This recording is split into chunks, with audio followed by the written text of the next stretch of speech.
Good morning, everybody. My name is Jamel Glenn. I'm an entrepreneur, and I mean entrepreneur in the active way, like I am actively trying to be an entrepreneur. I have a podcast channel, I have an acquisition company, and I also do consulting and whatever else I can do. And I want to talk to you today about failing and about being wrong. And I want to make the statement that I love to fail. And when I talk to people, I tell them all the time how wrong I am and how unsuccessful I've been and how failure has shaped me.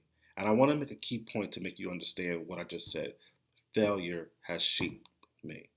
So a lot of times when people go out and they venture and they try to do something different, they want to be successful at something, they don't understand that there's an X component in that adventure, and it's failure. For the most part, is that failure only means that you're closer to your dream. That's all it means. It means that you are moving closer and closer to the point of where you're trying to get to, and all is happening to you is that things are happening out of your control. You cannot control a lot of different things. There's things that happen all the time. There are wars. There's shortage of money in the banks. You wake up one day, there's a death in the family, or your kids are sick, or there's a lot of different components that can hold you back from the things that you need to that you're trying to get to. But the problem is that people often give up. They throw up their hands because they think that this is not for them. And there's a million opportunities under this universe and a million opportunities that can be offered to you if you just continue to move forward in a direction that you feel like that is going to benefit you and ultimately make you successful. Failure is a part of success. They're brothers. If you're not failing, you're not being successful because if you're not failing, you're not even trying. So I like to talk today about this story that happened to me a long time ago. I was working for a company, it was a marketing company. It was an agency a long time ago, and the company was doing some great work with a lot of different clients. And I was helping these clients move the ball, move the needle in terms of their lead generation campaigns. And I was doing a lot of great work for them, but I was completely burnt out. And I did enjoy the freedom of being able to help these smaller businesses because that's basically where I lay my hat is small businesses and providing growth for these small businesses. And what happened was, like, I got completely burnt out, and I realized at the end of it that this is just not for me. This is not for me. So, I I said I went to my wife and I'm like, listen, I really want to start my own marketing company. I really want to get out there and start a new business because I really don't feel like what this CEO entrepreneur was doing was anything different than I could do, and I can do a whole lot of different things that I want to do within this particular space that I can't do because I'm kind of handcuffed to what the entrepreneur CEO wants to do. So I got out into space, and I learned really quickly that this company was a lot bigger than I thought they were. They had clients all over the place, and a lot of times when I was going to meetings, they were already in contractual obligations with the company that I was already working with, and I was asking for referrals, and the referrals were basically um, uh, clients of the company that I was working with. And it got really tricky because these agencies, these companies, they oftentimes want you to sign an NDA, which is another reason why I hate being employed, where you can't go out and start, you can't go out and start fielding your own clients because you're in direct competition with them, and they feel like the clients are proprietary, where the clients are not proprietary. It should all be about who is going to benefit the client at the end of the day. So completely left my job, no money coming in.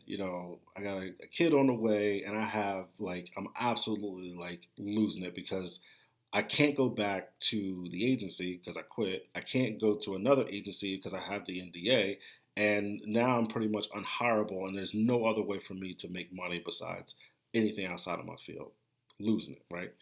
So at the time I'm sitting there, and the only reason I can tell you this is because I'm sitting there and I'm sitting in my home and I'm like, my hands are in my head is in my hands, and I'm like, what the hell am I going to do? I have completely like I've completely failed. I cannot start this company. I cannot start this company because my hands are more handcuffed than it was than when I was working at this company, and I felt like a complete failure. And I sat there and I cried for days, and I was looking at jobs at like Target and all these other places where you're making a little bit of money. And I realized in those last couple of days how many people came to me and said to me, you failed. and you're a loser and this was a bad venture. And every time I explain my story to somebody, nobody ever said that I failed. And I realized that the only person that was thinking that I was a failure and that I was losing was me, because everybody around me was basically saying, you're going to find another way, you're going to find another way, this is just a setback, you're going to find another way. If you're trying to get to a goal and you're going to get there. But I'm the only one that felt like that I couldn't get there, and I'm the only one that felt like that this was just a journey that was lost and I needed to just go, you know move some boxes at Target. And I woke up one morning, I think it was like a Wednesday morning, I'll never forget it, and I was like, the hell with this shit. The hell with it. I'm going to go out there and I'm going to compete. And if we have to go to court over this NDA, we're going to go to court over this NDA, and I'm going to win that too.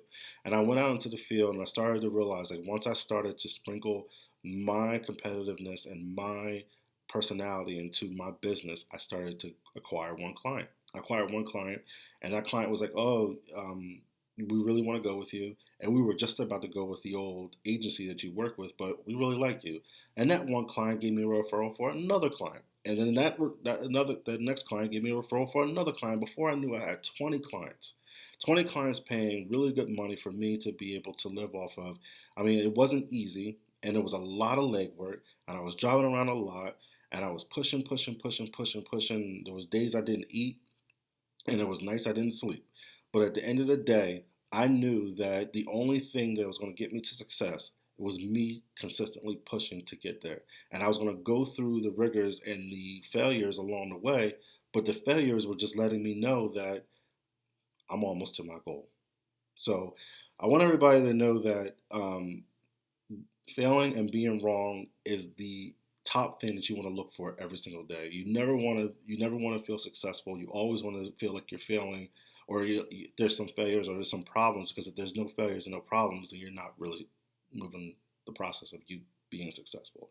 And if you think you're right all the time, then there's no way for you to learn. There's nothing for you to pick up, and you're just stagnant in the space that you're never going to be able to get out of. So I hope that helps. I hope this brings somebody to be a little bit more motivated today. I'm Jamel Glenn.